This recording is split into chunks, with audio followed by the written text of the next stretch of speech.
다 같이 사도신경 하심으로 가정과 구역을 위한 영상 예배를 시작하겠습니다. 나는 전능하신 아버지 하나님 천지의 창조주를 믿습니다. 나는 그의 유일하신 아들 우리 주 예수 그리스도를 믿습니다. 그는 성령으로 잉태되어 동정녀 마리아에게서 나시고 본디오 빌라도에게 고난을 받아 십자가에 못 박혀 죽으시고 장사된 지 사흘 만에 죽은 자 가운데서 다시 살아나셨으며 하늘에 오르시어 전능하신 아버지 하나님 우편에 앉아 계시다가 거기로부터 살아있는 자와 죽은 자를 심판하러 오십니다. 나는 성령을 믿으며 거룩한 공교회와 성도의 교제와 죄를 용서받는 것과 몸의 부활과 영생을 믿습니다. 아멘. 찬송가 543장을 다 함께 부르시겠습니다.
각 가정이나 구역의 담당자께서 기도해 주시겠습니다.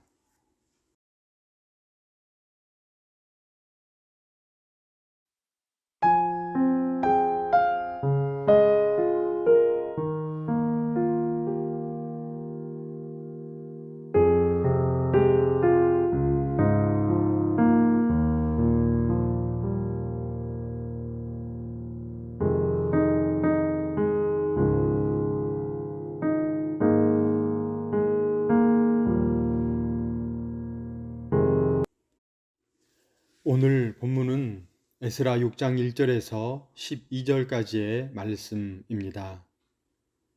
에스라 6장 1절에서 12절의 말씀을 한 목소리로 읽겠습니다.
오늘은 20일과 신속히 행할지어다 라는 제목으로 구역 공과를 함께 나누겠습니다.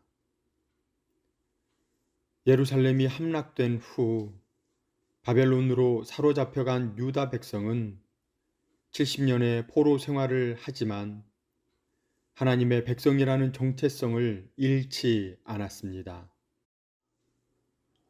예레미야 선지자가 예언한 그대로 바사왕 고레스의 칙령에 의해 유다 백성은 예루살렘으로 귀환했습니다. 이러한 상황에서 유다 백성은 무너진 성전을 다시 건축하고 나라를 재건하려는 목표를 세우고 성전 건축을 시작했지만 여러 가지 방해로 중단되어 16년이라는 세월을 보내야 했습니다. 그러나 하나님의 은혜로 4년이 지난 후 포로 귀환 후 20년 만에 다리오 왕의 명령에 의해 예루살렘 성전이 재건됨으로써 새로운 시대로 나아갈 수 있었습니다. 이처럼 전혀 생각하지 못한 사람이나 사건을 통해 하나님의 도우심을 경험한 적이 있습니까? 첫 번째 나눌 내용은 하나님은 치밀한 계획을 세우시는 분이라는 사실입니다. 다리오 왕은 왕실 문서를 보관하는 보물 정각을 조사하도록 지시했고 이때 바벨론 북부에 위치한 메대의 앙메다 궁에서 두루마리 하나가 발견되었습니다.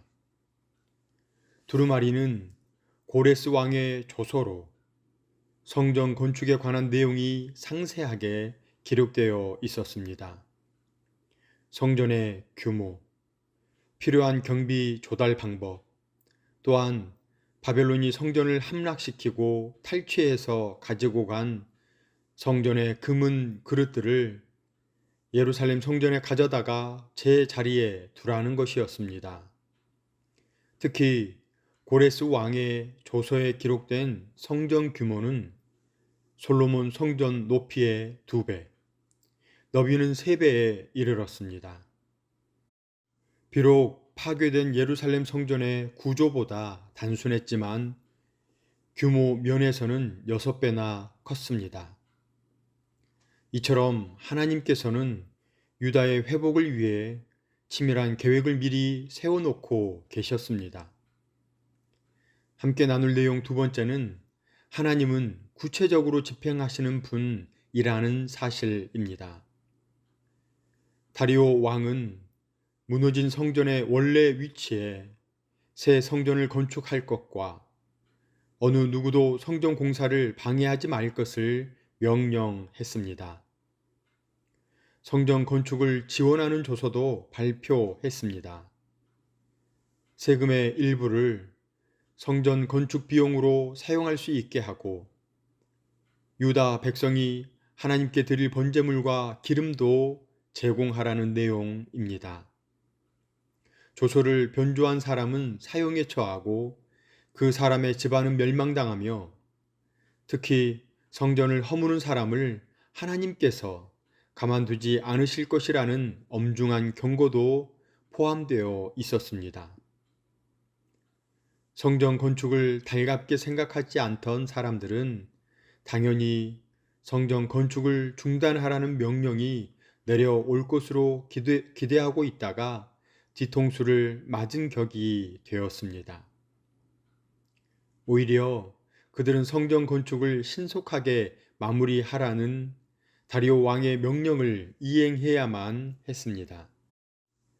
안동교회는 1909년 8월 8일 8명이 5칸 약 9평에 이르는 규모의 기독 서원에서 첫 예배를 드림으로써 시작되었고 1937년 4월 320평 2층 규모의 건물로 세 번째 석조 예배당을 준공했습니다. 이 예배당은 1905년 일본의 평신도 선교사로 부임한 건축가 보리스가 설계했는데 보리스는 17회에 걸쳐 한국을 방문하여 서울의 연희 전문학교, 세브란스 병원, 서울 YMCA, 이화 여자대학교, 대구 개성고등학교 등을 설계한 인물입니다. 또한 예배당의 시공을 맡은 사람은 서울 정동의 화교 건축회사 복음 건축창을 운영하였던 중국인 왕공온으로 이화학당 캠퍼스의 음악관, 체육관, 기숙사 등을 건축하였습니다. 하나님께서 안동교회 예배당 건축을 위해 당시 최고의 설계자와 시공자를 예비해 놓으셨던 것입니다. 하지만 교인들이 안동교회 건축을 위해 이심전심으로 최선을 다해 드린 건축 헌금은 턱없이 부족했습니다. 그러나 노회의 중심교회가 예배당을 건축할 시 건축비의 3분의 1을 보조하는 노회의 성교회 규정에 의해 무사히 완공할 수 있었습니다. 이처럼 안동교회 성전 건축은 매 순간 역사하신 하나님의 놀라운 은혜의 결과라고 할 수 있습니다. 하나님의 부르심에 언제나 아멘으로 순종하십니까? 예상하지 못한 순간에 역사하신 하나님의 돕는 손길을 체험한 일이 있으십니까? 살다 보면 전혀 예상하지 못한 하나님의 섭리와 간섭을 깨닫고 무릎을 치며 하나님을 새롭게 발견하는 경우들이 있습니다. 의외의 순간에 찾아온 하나님의 돕는 손길에 놀라게 됩니다. 어려운 일도 기도하고 있을 때 도움을 주는 사람을 만나거나 풀리지 않던 일이 순조롭게 풀리는 극적인 순간이 찾아올 때가 있습니다. 하나님은 어떤 상황에서도 당신의 자녀들을 위로하고 도우시는 분입니다. 한치의 오차도 없이 당신의 계획을 수행하시기에 우리는 전혀 예상하지 못한 사람들과 사건들로도 하나님의 뜻을 이루십니다. 우리는 때를 따라 돕는 하나님을 신뢰하며 주님의 뜻에 순종해야 합니다. 하나님께서는 우리의 삶의 정황에서 주님의 계획을 이루십니다. 하나님의 섭리하심을 온전히 믿고 주님이 예비하신 풍성한 은혜를 누리는 복된 구역과 구역원 모두가 되시기를 주님의 이름으로 축원합니다. 함께 기도하겠습니다. 신실하신 하나님, 어떤 경우에도 하나님의 신실하신 뜻을 의심하지 않게 하여 주옵소서. 모든 것이 하나님의 계획임을 믿고 감사가 넘치는 삶을 살아가게 하여 주옵소서. 감사를 드리오며 예수님의 이름으로 기도드립니다. 아멘. 이제 구역원들 모이셔서 서로의 소식과 기도 제목을 나누시고 한 주간 구역원들을 위해서 기도해 주시기 바랍니다. 한 주간도 주님과 동행하시는 은혜가 구역과 구역원 모두에게 있기를 간절히 소망합니다.